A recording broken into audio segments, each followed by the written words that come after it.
UPPLआथ' मोनसेबो देरहाया उदालगुरि समस्थियाव। सेन्ट्रेल UPPL इउथ कमिटिनि भाइस प्रेसिडेन्ट सासे बिथाङा उदालगुरिनि बिथाङा UPPLनि माखासे आदर्शफोरखौ गाज्रि मोननानै दा BJPआव हाबैबाय। बियो ससियेल मिडिया आरो निउज मिडियायाव जों बयबो नुबाय। दा बेखौ लानानै आं सुंद' भिडिअ लाबोदों। काउन्सिल इलेक्शना फैगासिनो दंथारो। उदालगुरियाव 10टा समस्ति दङ। 10टा समस्तिबो BJPआनो आवग्रिजोबगोन एबा देरहाजोबगोन होननानै बिथाङा बुंथिदों। दा अब्ला UPPLआ मा मावखो उदालगुरियाव? BJPआ मा मावखो उदालगुरियाव? 17 बोसोर सासन खालामनाय BJPआ सासेबो देरहायाबा मा जाहैगोन? बोसोरबा सासन खालामनाय UPPLआ सासेबो देरहायाबा मा जाहैगोन? BJPआ जुदि 10टा समस्तिखौ उदालगुरियाव दखल खालामजोबोबा BJP आरो UPPLनि बेसेबां लासिंसिं बाथ्रा जाहैगोन?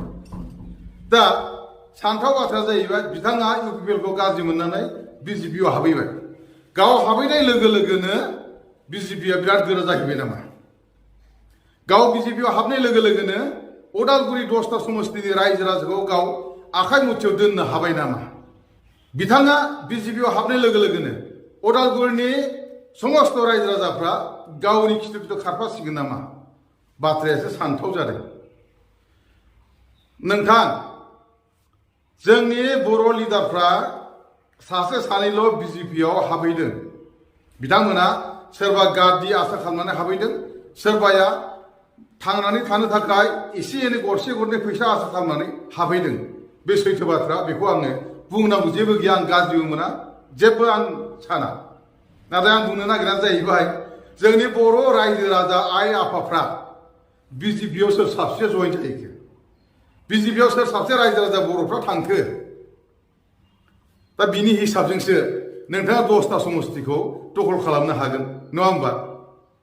दा रायजो राजाफ्रा सोरजों दङ? बर' रायजो राजाफ्रा आरो गुबुन गुबुन जाथिफ्राबो दाबो BJPखौनो गाराखै आरो UPPLजोंबो दङ। नोंथांजों खिथु खिथु सोर साबसे रायजो राजाया थांफादों नोंथाङा हिसाबखौनो होनो हायाखिसै माथो। होमबा 10टा समस्तिखौ BJP दखल खालामगोन होननाया बोरै जाथावो? बियो जाथावखौनो नुहुरखाया। नंगौ, नोंथाङा जि खोथाखौ बुंदों नै बियो लामा दालां बानायनायनि खोथा। 17 बोसोराव BJPआ जिबायदि खामानि मावनांगौमोन थालांबावदों मावनांगौआ। आंल' नङा, बेखौ बयबो नुदों। बेखौ साहस गोनांफ्रा बयबो बुंगोन। मावबावनो हायोमोन, नाथाय मावजोबाखै, मावनो हायाखै। बिनि उनाव UPPL फैबाय। UPPLजोंनो नोंथाङाबो दंफायोमोन सासे दैदेनगिरि हिसाबै। अब्ला 17 बोसोराव BJPआ मावजोबनो हायाखैबा बोसोरबायाव UPPLआलाय बेसेबांथो मावगोन? दा बेखौनो गाज्रि मोननानै नोंथाङा UPPL गारनानै BJPआव हाबफैबाय, नङा होमबा?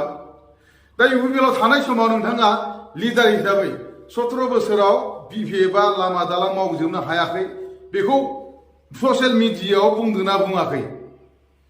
दिनै UPPLखौसो गारनानै थांनाय लोगो लोगोनो मा होनना बुङो? लामा दालां मावाखै, रायजो राजानि मोजां मावाखै होननानै बुंहैबाय। बेसो सानथाव बाथ्रा जादों। राजनितिकआव नोंथाङा जेरै बुंदों बयबो बिदिनो बुंगोन। आं देरहागोन, जों देरहागोन, जोंनो सरकार दागोन। बे राजनितिक मोनसे डायलग, पलिटिकेल डायलग। बेफोरो बयबो बुंखायो बेबायदिखौ। सोरबाया गाव मदद होनाय पार्टिखौ गाज्रि मोननानै दस्रा पार्टियाव हाबहैयोब्ला बैयाव हाबहैखांनायनि उनावसो गाज्रि मोननाय खोथाफ्रा ओंखारलायो। जायगायाव थानानै मानो बुंनो हाया? बेसो जादों बाथ्राया। बिथांनो मोनसे मोननै खामानि होदोंना होआखै थांनानै थानाय राहानि थाखाय? बिथांनो थांलाय फैलाय हान्था मेलानि थाखाय थाव खरसा, साहा खरसा होदोंना होआखैमोन? आंनाव बिसो साननाय फैदों। नङाबाथ' लामा दालां बानायनो थाखाय BJPआव बारलांनांगौ, बबाव बारलांनांगौ, बे खुनु जुक्तिनि खोथाया नङा, नङा होमबा? दे जोङो फैगोन इलेक्सनखौल' नेनानै थानोसै। उदालगुरियाव 10टा समस्तियाव सोर बेसेबां भट मोननानै बबे हान्जानिया साबसे देरहालाङो जों बेखौल' नेनानै थादिनि। गोजोन्थों। UPPLआथ' मोनसेबो देरहाया उदालगुरि समस्थियाव। बाक्सा चिरांनि खोथाखौ आं बुंनो थाङा। मथथे उदालगुरियाव आं दिनैनि दिनाव माने सिउरिटि होनानै बुंदों उदालगुरि डिस्ट्रिक्टआव माने 10टायाव 10टाबो BJP देरहागोन। आं UPPLनि फाउन्डार भाइस प्रेसिडेन्टमोन सेन्ट्रेल इउथनि। आं माने इउपिपिएलनि आदर्श नीतिखौ मोजां मोनासै नाथाय इउपिपिएलनि नेताफोरा टाउन सहराव थानानै जोंनि रायजो राजानि गामि ओनसोलनि रायजो राजानि जेबो बिसोरो गांनाय उखैनाय बुजियाखै जोङो बार बार खावलायबाय लामा सामानि थाखाय इउपिपिएल सरकारखौ नाथाय दिनैसिम मोनसे लामाबो मोजां मावनाय आं नुवाखै मुङा खौरांसा दैमारि आंहा न'आ नावहेरा कुकुरफुगाव आं इउपिपिएलनि फाउन्डार भाइस प्रेसिडेन्टमोन सेन्ट्रेल इउथनि आं माने इउपिपिएलनि आदर्श नीतिखौ मोजां मोनासै बिनि थाखाय आं दिनै बिजेपिआव मेनन मोसाहारि बिथांजों समाजनि मोजां खामानि मावनो होननानै ओंखारबोनाय जादों बिजेपिआव जइन जानानै जोङो माने रायजो राजानि मोजां खामानि मावनो सानदों नाथाय इउपिपिएलनि नेताफोरा टाउन सहराव थानानै जोंनि रायजो राजानि गामि ओनसोलनि रायजो राजानि जेबो बिसोरो गांनाय उखैनाय बुजियाखै आं सानदोंमोन बिटिआर शक्तिजों लोगोसे इउपिपिएलनि सरकारा गामि ओनसोलाव बर' रायजोफोरनि गोबां मोजां खामानि मावगोन बा बर'निल' नङा नट अनलि बर' गासै रायजो राजानि सेथियावनो माने जोंनि थांना थानायनि राहाया जाबाय आबाद दिनैनि दिनाव बोथोरजों जोङो आबादखौ मावनो हाला जोंनि गेजेराव माने सलार सिस्टेम खालामनानै गोबां हाफोरा माने ओरैनो सोन थादों गायनो हायाखै दिनै बेफोरबायदि दुब्लिफोरखौ सलार सिस्टेम खालामनानै जोङो आबादनि बेबस्थाखौ मोजां खालामजानो लुगैदोंमोन बिटिआर सरकारखौ आरो 2 नम्बराव जोङो माने लामा सामाफोरा जोंहा कालभार गैया लामा गैया दालां गैया बेफोरखौ जोङो मोजाङै मावजानो लुगैदोंमोन नाथाय बिथांमोना टाउन सहराव थानानै गामि ओनसोलनि रायजो राजानि अभाब अभियोगखौ मिथियाखै जोङो बार बार खावलायबाय लामा सामानि थाखाय इउपिपिएल सरकारखौ नाथाय दिनैसिम मोनसे लामाबो मोजां मावनाय आं नुवाखै बिजेपि दोलोआ मावगोन ना नोंथाङा बिजेपि दोलोआ दिनै मेनन मोसाहारि बिथाङा जे सासे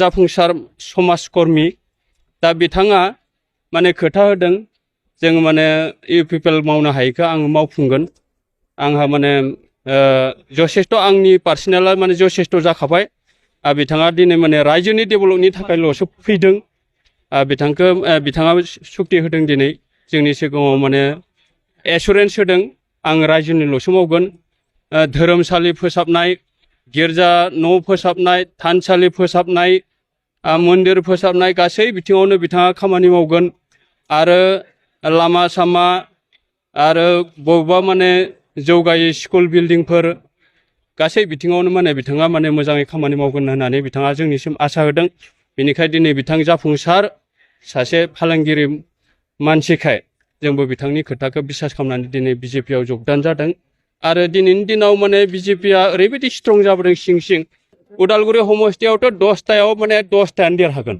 बिजेपिआ इउपिपिएलआथ' मोनसेबो देरहाया उदालगुरि समस्थियाव बाक्सा चिरांनि खोथाखौ आं बुंनो थाङा मथथे उदालगुरियाव आं दिनैनि दिनाव माने सिकिउरिटि होनानै बुंदों उदालगुरि डिस्ट्रिक्टआव माने 10थायाव 10थाबो बिजेपि देरहागोन